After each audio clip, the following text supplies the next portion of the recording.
ಅನುಜಾತರು ಜೂಜಿನ ಕಣಕ್ಕೆ. ಶಕುನಿ, ನಾನು ಸೋತೆನೆಂದೆನಿಸಬೇಡ. ನನ್ನ ತಮ್ಮನಾದ ನಕುಲನನ್ನು ಒಡ್ಡಿದ್ದೇನೆ. ಈ ನಕುಲನು ಸಿಂಹಸ್ಯಂದನೂ ರಕ್ತನೇತ್ರನೂ ಸ್ಫುರದ್ರೂಪಿಯೂ ಆಗಿ ಯೌವನದ ಉತ್ಸಾಹದಿಂದ ತುಂಬಿ ತುಳುಕಾಡುತ್ತಿದ್ದಾನೆ. ಇವನು ನನ್ನ ಪಾಲಿನ ಭಾಗ್ಯದೇವತೆ. ಶಕುನಿಯ ದಾಳಗಳು ಕುಣಿದವು. ಅರೆಗಳಿಗೆಯಲ್ಲಿ ಶಕುನಿಯು ಜಿತಂ ಜಯಿಸಿದೆನು ಎನ್ನುತ್ತಾ, ಅಯ್ಯ, ನಿನ್ನ ಭಾಗ್ಯದೇವತೆಯು ನನ್ನ ಮನೆ ಬಾಗಿಲು ಕಾಯಲಿಕ್ಕೆ ನಿಂತಾಯಿತು. ಇನ್ನು ಆಟವಿದೆಯೋ ಇಲ್ಲವೋ ಹೇಳು ಎಂದು ಪರಿಹಾಸ್ಯಗೈದನು. ಶಕುನಿ, ಹೆಚ್ಚು ಹಾರಾಡಬೇಡ. ನ್ಯಾಯಧರ್ಮದ ಸಾಕಾರಮೂರ್ತಿಯಾದ ನನ್ನ ಅನುಜ ಸಹದೇವನಿದ್ದಾನೆ. ಇವನನ್ನು ಪಣವಾಗಿಡಬಾರದಾದರೂ ನಿರುಪಾಯನಾಗಿ ಒಡ್ಡುತ್ತಿದ್ದೇನೆ. ಜಯ ಈಗ ನನ್ನದಾಗಲಿದೆ. ಶಕುನಿಯ ಹಸ್ತದಲ್ಲಿದ್ದ ಕವಡೆಯು ಅವನಿಗೆ ಬೇಕಾದಂತೆ ಉರುಳಿತು. ಅದು ಕುಣಿದು ಧರ್ಮಜನಿಗೆ ಬೆನ್ನು ಮಾಡಿ ಬಿದ್ದು ಬಿಟ್ಟಿತು. ಸಹದೇವನು ಕೌರವನ ವಶವಾದನು. ಕಪಟತನದಿಂದ ಸೌಬಲನು ಯಮನಂದನನ ಅಷ್ಟೈಶ್ವರ್ಯ ಮತ್ತು ಮಾದ್ರಿಕುಮಾರರನ್ನು ವಶಪಡಿಸಿಕೊಂಡನು.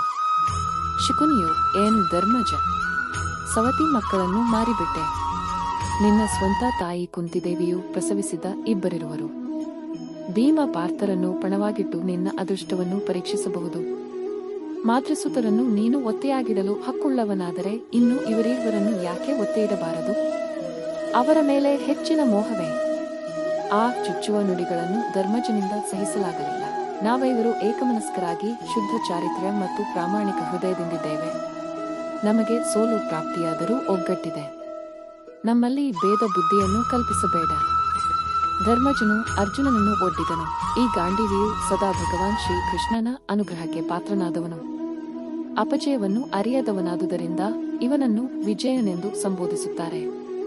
ಯುದ್ಧವೆನ್ನುವ ಮಹಾಸಾಗರದಲ್ಲಿ ಆತನು ನಾವಿಕನಾಗಿ ನಮ್ಮನ್ನು ಜಯದ ದೋಣಿಯಲ್ಲಿರಿಸಿ ಭಾಗ್ಯದ ದಡಕ್ಕೆ ಒಯ್ಯಲಿರುವವನು.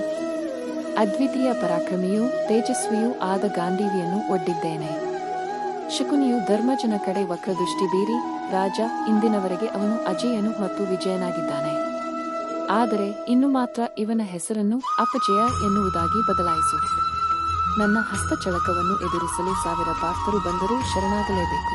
ಸೌಬಲನು ದಾಳವನ್ನು ಉರುಳಿಸಿ ಮಧ್ಯಮ ಪಾಂಡವನನ್ನು ಗೆದ್ದುಕೊಂಡಾಗ ಆ ಮೋಸದ ಕೀಲೇನೆಂಬುದೇ ಅರಿವಾಗಲಿಲ್ಲ.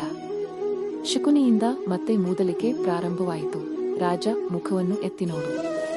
ಇಲ್ಲಿ ಮೋಸವೇನೂ ಇಲ್ಲ. ದಾಳಗಳು ನಿನಗೆ ಹರ್ಷವನ್ನು ತರಲಿಚ್ಛಿಸುತ್ತಿಲ್ಲ. ದೂತಾಗ್ನಿಗೆ ಅರ್ಪಿಸಲು ಇನ್ನೇನಾದರೂ ಉಳಿದಿದೆಯೇ? ಹೊಟ್ಟೆ ಬಕಾಸುರಾಂತಕ ಹುಬ್ಬುಗಂಟಿಕ್ಕುತ್ತಿರುವ ಭೀಮನೊಬ್ಬನನ್ನು ಯಾಕೆ ಹಾಗೆ ಬಾಕಿ ಇಟ್ಟಿರುವೆ? ಸೌಬಲ, ನೀಚ, ಸವ್ಯಸಾಚಿಯು ನಿಮ್ಮಿಂದ ಜಯಿಸಲ್ಪಟ್ಟನೆನ್ನುವ ದುರಭಿಮಾನಕ್ಕೆ ಒಳಗಾಗಬೇಡ. ಮಹೇಂದ್ರನಿಗೆ ಸಮಾನವಾದ ಪೌರುಷವಂತನು, ಗದಾಯುದ್ಧ ನಿಷ್ಣಾತನು, ನಮ್ಮೆಲ್ಲರ ಸಂರಕ್ಷಕನು, ಜಗತ್ತಿನ ಜೀವರಾಶಿಗಳ ಪ್ರಾಣಾಧಾರವಾಗಿರುವ ವಾಯುದೇವರ ಸುಪುತ್ರನಾದ ಭೀಮಸೇನನನ್ನು ಪಣವಾಗಿಟ್ಟಿದ್ದೇನೆ. ಶಕುನಿಯ ಕೈಯಿಂದ ಕ್ಷಣಮಾತ್ರದಲ್ಲಿ ದಾಳಗಳು ತಿರುಗಿ ಕೆಳಗುರುಳಿದಾಗ ಪಾಂಡವರ ಅಪಜಯ ದಿಟವಾಯಿತು. ಸುಯೋಧನನ ಮಾವನು ಜಯಿಸಿದೆ, ಜಯಿಸಿದೆ ಎಂದು ಹಾರಾಡಿದನು.